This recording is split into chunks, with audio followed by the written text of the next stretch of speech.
Hi everyone, in this video I will be talking about bacterial artificial chromosomes. Bacterial artificial chromosome in contrast to plasmids are having bigger carrying capacity or higher carrying capacity.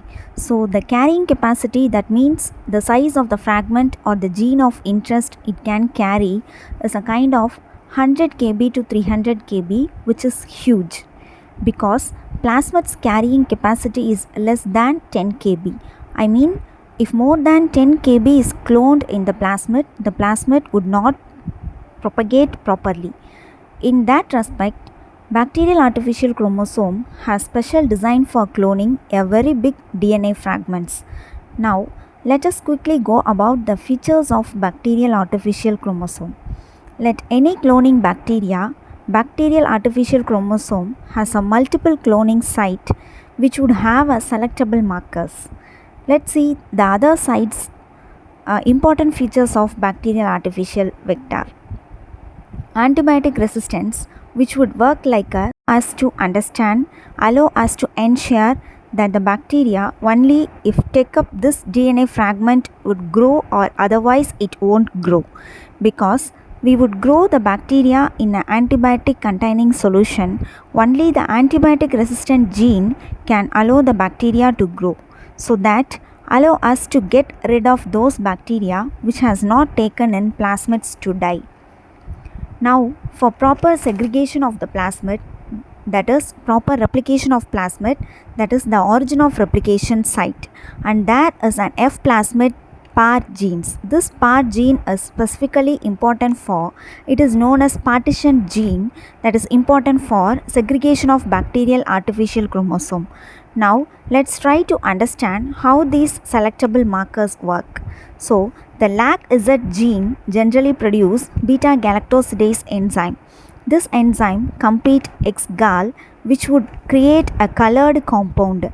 Now, for example, if the bacteria is only getting plasmid where the LAC-Z portion is intact, then it would create the X-gal, it will treat the X-gal and create the blue colored colonies.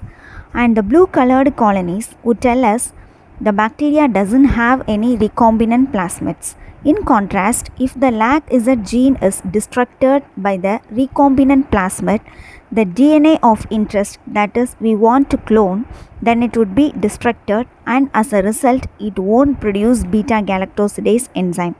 And when we transfer it to the bacteria, it won't produce beta-galactosidase. The colonies will not be in blue, it would be in white. So depending upon the white or blue colored colonies, we can understand that which colony contains bacteria that has the recombinant construct. Sometimes it happens like self-ligation. So to get rid of self-ligation in bacteria, we can use this kind of selectable marker, and similarly this kind of selectable markers, which wasn't the principle of insertional inactivation, could be used in plasmids also. Now, in case of Bacs, it would be difficult to get the cloned plasmid into the bacteria because bacs are huge. Imagine like this too, 100 to 300 kilo base pairs of DNA insert into bac. They are very big. So how you can get the bacs inside is by lead preparation. The normal method of heat shock transformation won't work in case of bacterial artificial chromosomes. So you can lead prepare using the help of it. You can get the plasmid inside with higher efficiency. Now, once the plasmid gets inside, you give proper temperature for the bacteria to grow. The bacteria would grow in number. The problem with bac is there, like they are so big, they don't have some methods by which you can ensure that the bacteria would like equally segregate the bac in each generation. Then there is a problem. You want to ensure that the bacs are segregated properly in each generation. When the bacteria is growing, there is the F plasmid PAR gene. The F plasmid PAR gene ensures there is an even distribution of bacs. Now the bacs are always used for large scale genome sequencing. Bacs are used for human genome sequencing project as well. And here some overall usage of bacterial artificial chromosome. First, they are used for large-scale genome sequencing project, etc. They could be also used to clone the whole genome of a virus like pox virus, herpes virus, and coronavirus. It can create infectious colonies that could be used for several other research purposes as well.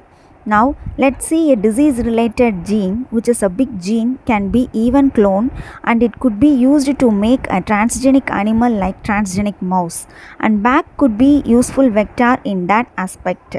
Now, BAC has a problem as well, like BAC has a huge advantage because of its carrying capacity is huge, but the problem is like it is difficult to transform and its low copy number.